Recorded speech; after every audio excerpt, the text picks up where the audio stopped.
AM 970 WSTX. Good morning and welcome to WSTX, the Virgin Thank you. Islands community-minded station. All right, and let's get right into it. Go ahead and introduce yourself. Alrighty. I am Angela Golden Bryan. And you know what? I should probably get some parameters from you because then you'll be the one just trying to drink water as I'm talking. You know? No. We're going to make it work. Just a short introduction, and I have a couple of questions for you that will take us into the discussion. Alrighty. Well, yeah, Angela Golden Bryan grew up in WIM and currently living in South Florida with my husband and adult kids. They're in Florida also, but they're off doing their own thing. And I'm enjoying being an empty nester right now and doing things that I love doing. All right. Fantastic. All right. Well, you're an author. And I've learned in my short time in this world that authors come in all type of different varieties. For instance, you have those people who, from the time they were born, they searched out a pencil and started writing. And then you have some folks, later in life get an epiphany and, hey, I need to write. So tell us a little bit about your journey into writing. Thank you. Okay, well, for me, in school, my mother, Martha Golden, she used to teach at Claudio Marco way back when.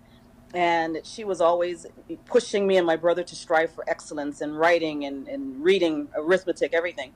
And so from an early age, she noticed that I was a really good writer, but I never really pursued anything formally. Over the years, I started submitting short articles to devotional magazines, Enlighten the Word, Vista, internationally published devotionals. But for me, it was on my bucket list to write a book, but I never really considered myself an author. Fast forward a little bit, I was in a Toastmasters class, international speaking. I needed a story, and I started thinking about, my family history and the Caribbean history, and I was like, you know what? Let me talk about Fireburn. That would be a good one. Fast forward even further, as an actress, our acting coaches or my acting coaches would always say, you need to have material. You need to be practicing your craft. And so as I looked at a lot of the available screenplays and information out there, a lot of them, it just didn't work for me. The description would be blonde hair, blue eyes, and, 20 years old and everything. And I'm like, okay, that's not quite me, is it? So why don't I create something that me and my friends could act in? And that's how book here got started. All right. Looks like the internet was giving us a little challenge there. We got a couple of freezes. So come on, internet, behave. Don't act up on us here today.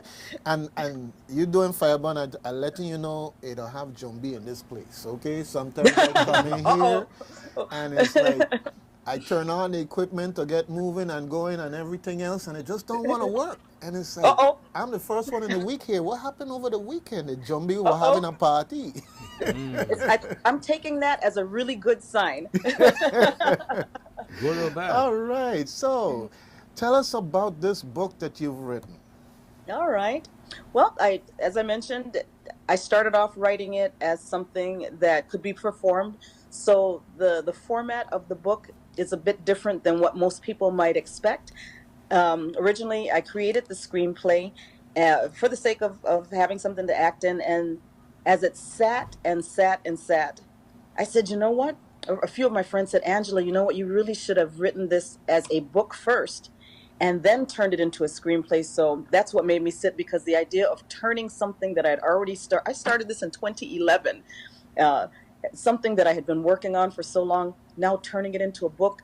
And then I said, well, maybe I can get a ghostwriter. So I talked to like 3 different people to do this here.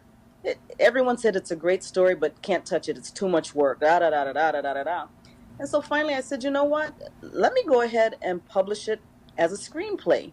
And so although it's written in screenplay format, it doesn't follow the traditional Hollywood screenplay, because I have some pictures in here. I have acknowledgments. I have a foreword. You're not going to find that on a traditional screenplay. So I wanted it to look like a book for the masses who aren't familiar with reading a screenplay, but enough like a screenplay for those Hollywood producers, from my mouth to God's ears. All right. Yeah, I just getting ready to say please let me come to the debut. Send me some tickets, something. Absolutely. All right, let's upstage absolutely. Hamilton. Yeah, Hey, that's Doc, what I'm talking about. could I chime in Uh, here for a yeah. second? Yeah.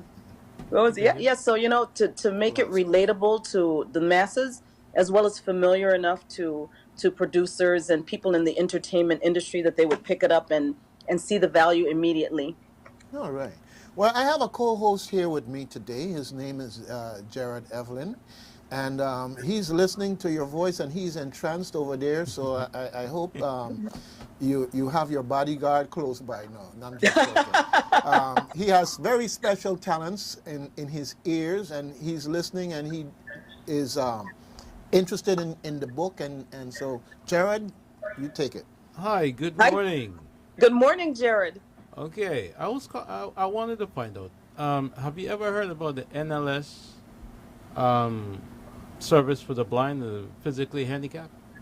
No, but you know what? Let me get my pencil because it sounds like something that's extremely important National because Library no Yeah, one Service. should it's a be national excluded. Yes, And okay. NLS. It's a National Library Service for the blind and physically handicapped. Oh, okay. Because the reason why I'm, asking about that is because your book sounds very interesting, and it would be nice to have it published or recorded in the NLS Talking Book Library, Yes, I agree. and I agree. that way myself, who is here in the islands, can get a copy to read, and Yes, others, like myself, who uses the library down here. Yeah, well, absolutely.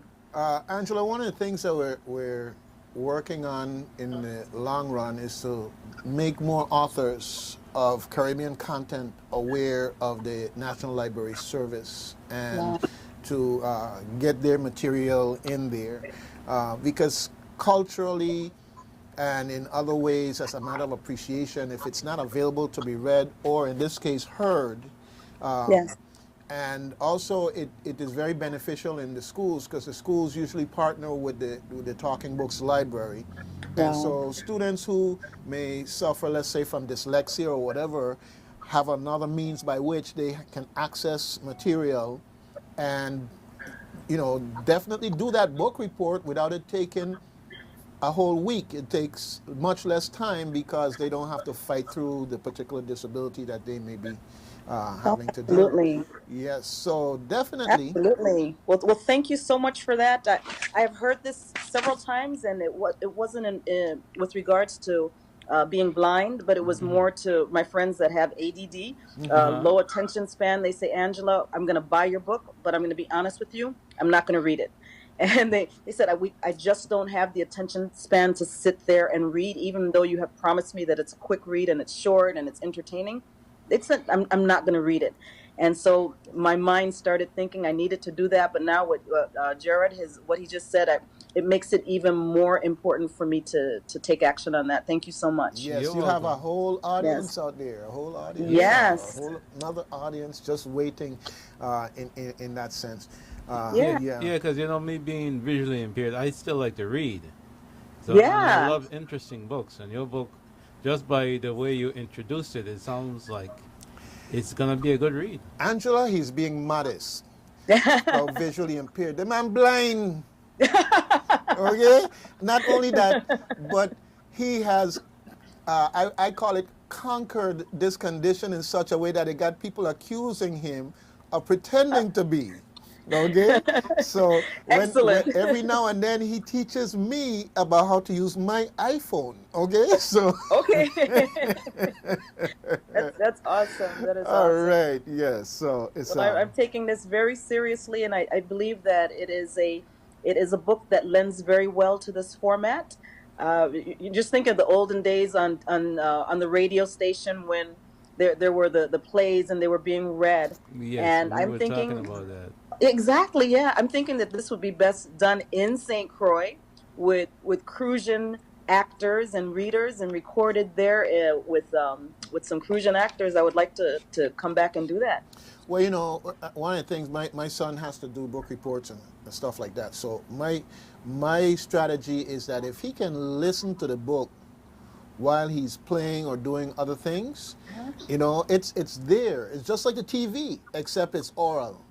Exactly. And this is something I would recommend to all parents in that context, because sometimes for those children that see reading as a chore, something I have to do because I have an assignment, but Yes. if it becomes part of the background environment, they don't even realize, and it's coming right in, and then they get the questions and they can answer the questions. They don't even realize where they learned it from.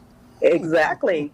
And then we're going back to another tradition that is kind of dying, and that's the tradition of storytelling. Oh. Yeah, I just remember my grandmothers, telling me stories. My aunts, it was about stories, but so much now is about technology and getting on the iPhone and playing the games and everything. So having it in audio, it's back to that story format and feeding that. I think it's in our DNA, the desire to hear stories. All right. Well, along those lines, I have a YouTube channel, Douglas Canton, and there you can find some videos called Folk Tales and Tales of Folk. All And right. we have some of our notables, Doc Peterson, Bolly Peterson, and Asta, all doing storytelling. And we got some Nice. fantastic Jumbie story in there. Yes. Okay, so seeing as you're quite a ways away from here. By the way, where are you? I am in a little town called Weston, which is between Fort Lauderdale and Miami. So I'm up against the Everglades in Florida. Yeah. Okay, Oh, all right. So you that Gator country. yeah, Gator country almost. Yeah, Oh yeah. In my backyard. in your backyard. Yeah, Yes. I visit Orlando and Miami Okay. sometimes. Okay. Yeah, I love Orlando. It's about Yeah. 3.5 hours north of where I am. Absolutely love Orlando. All right, fantastic. So when last you been home? I was home in April for a wedding, and I'm anticipating coming very shortly for some book signings and hanging out and giving out T-shirts and selling T-shirts, and I'm All super right. excited. So I'm waiting for the opportune time, because I know that although Christmas could be a good time, people are so busy with everything else. So Yes. Well, you yeah, know, just a lot. you kind of missed an excellent opportunity. Which Um, was? you kind of missed an excellent opportunity in the way of Starving Artist Day here Oh at man. yes. Oh, And I'm saying, even if you come before that, put that on your calendar for next year. That's a starving great, artist. yes, Okay. that's a great opportunity. It's on the Whim Great House grounds there.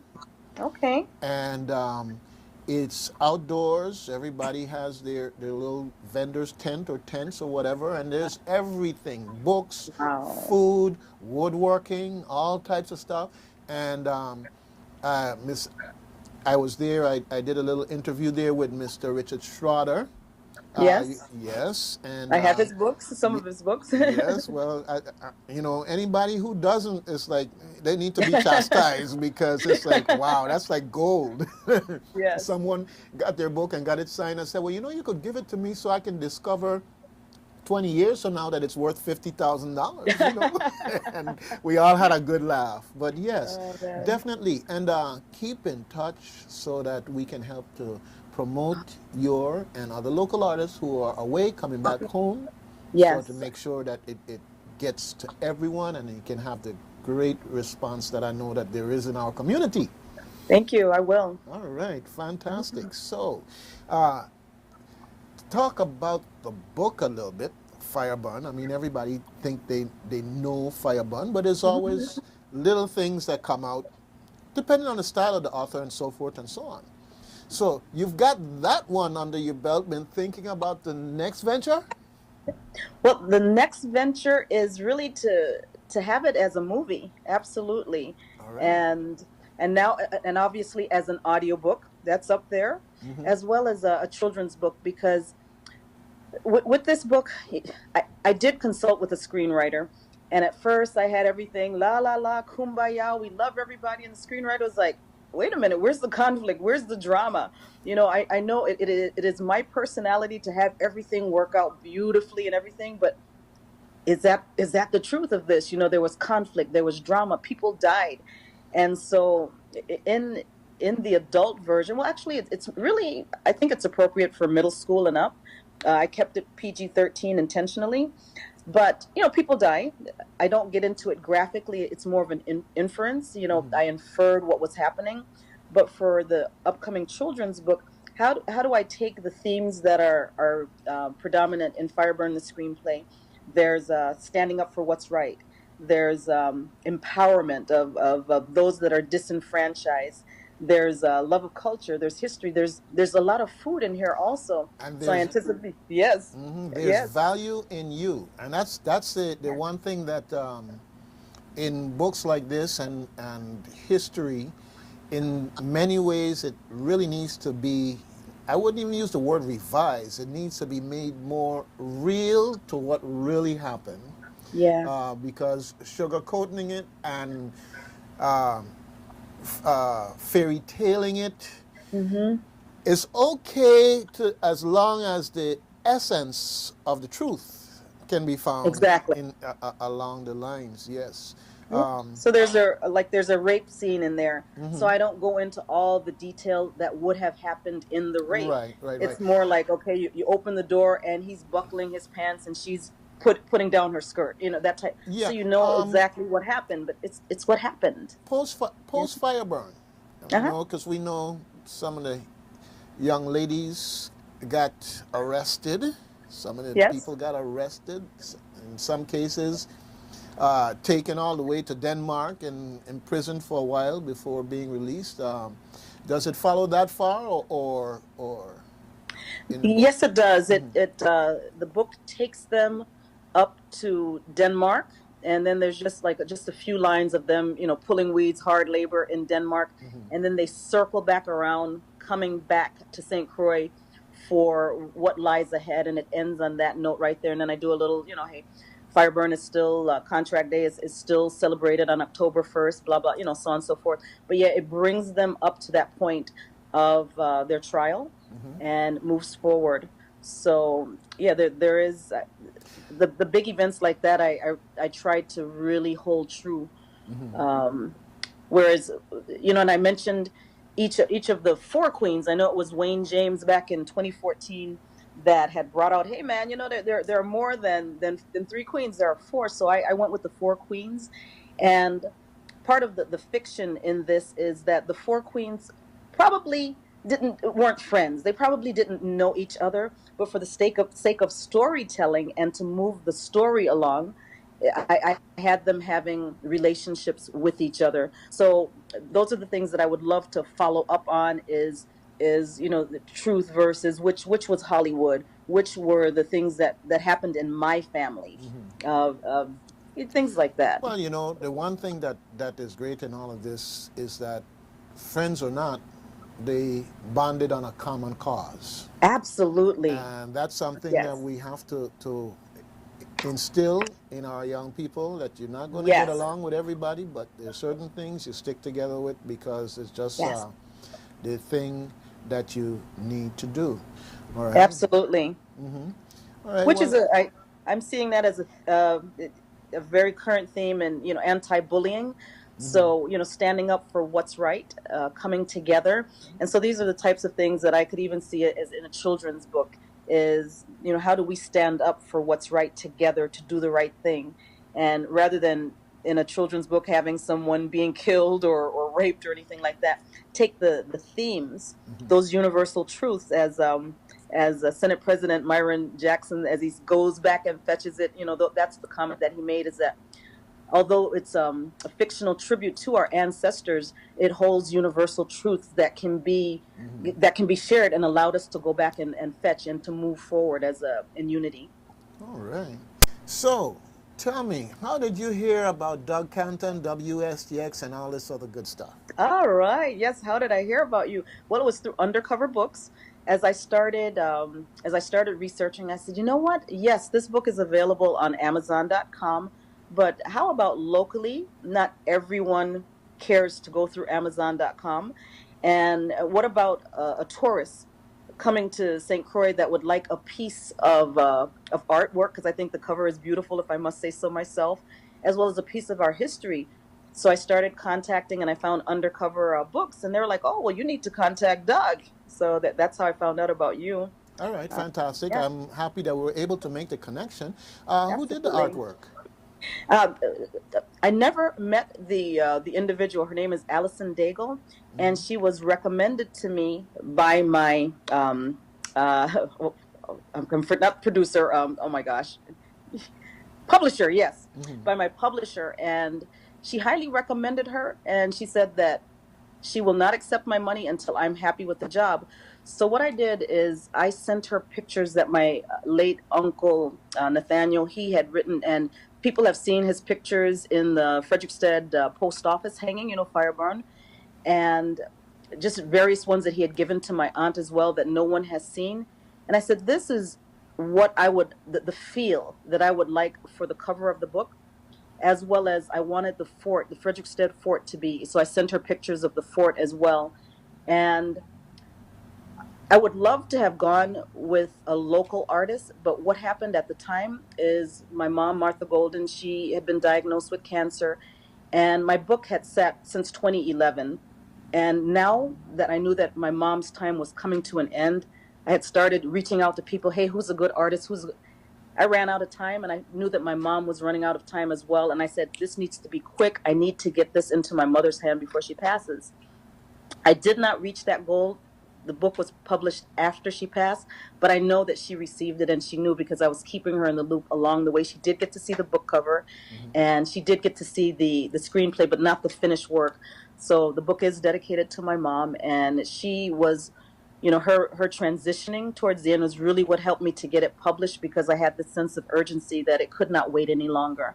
All right, the story behind the story. I'm so glad you Yeah. shared that with us. All Yes. right, okay. But I have to do a little rewind here. I don't have my DJ equipment to do the sound, but um, okay, all right. That's a good one. That's a good one. Thank you. The picture in the post office. You Yes. made a link, a connection there. You saying that family and you are tied together in that picture? Yeah, Nathaniel Mack. That is my uncle, my paternal aunt's husband, and he was a wonderful, wonderful artist, and many people purchase his art, and I've seen that it's been pirated and just everything because people love it so much. But I'm not sure if it still hangs in the Frederickstead post office. I think it might. I know Uh, it hung there for you years. need to hurry up and come back home. I You'll do, I be do. you'll be pleasantly surprised. It's still there? It's there, and it's an iconic part It of that really building. is. All right. It You gotta really show it to is. me, Doug. That's funny. Very He's always descriptive. doing that. And what's beautiful about it is so often when an artist, whatever form of art they're utilizing, Mhm. is that they take their reality and their world and they put it into their art. And my aunt, his wife, is one of the figures up front. And whenever I look at it, I was like, I know that's my aunt. Maybe anyone else, but he it was a tribute to her as well as to our history, and such a passionate, wonderful event that forever changed the economy of our islands. And so I actually have it in my office as well, Mhm. and it's a beautiful, beautiful portrait. Well, Jared picks up his mail there every day, but he, Okay, he need me to show it to him. there you go. Yes, very, very deliberate and descriptive, and all of the fire and the passion. And what was interesting is I had originally uh, sent the artist that picture, and so one of the things that she had emulated was like the low cleavage and the sleevelessness and everything. And so when I was talking to Senator Myron Jackson, he says, you know what? that is not historically accurate. This was 1878. The woman would have been a lot more modest than that. They would not have done that, this. And so I salute my Uncle Mac, his desire for the sexiness and everything. That's more Hollywood, and that was his interpretation. But I said, you know what, for the cover, I'll go a little bit more historically accurate, even though if you'll notice one of the characters, she's a little sassier, and she's a little bit lower cleavage. Her skirt is a little higher up. And that was very much intentional because of the personality that I chose to have her have. Way I look at it, they're rebelling. The last thing There they're you worrying go. about is how cute they look when they're rebelling. Oh my gosh, I am not politically accurate. Oh my gosh. Too much cleavage. All right. No. Yeah. I'm really glad that we connected, and I'm